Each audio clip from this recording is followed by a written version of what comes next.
ఈరోజు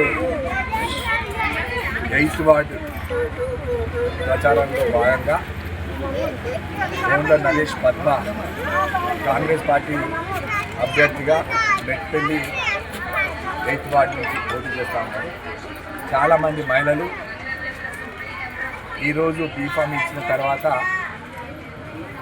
ప్రచార రంగంలోకి దిగి ఇంటింటికి ప్రచారం చేస్తూ ఉన్నారు. ఈ మెట్పల్లి పట్టణానికి దాదాపు 18,70 లక్షల రూపాయలు అభివృద్ధి కార్యక్రమాలకు నిధులు మంజూరు కావడం జరిగింది.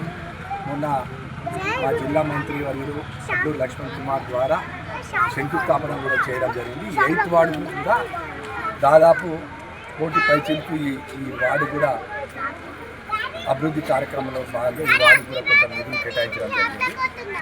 ఇక్కడ ఖచ్చితంగా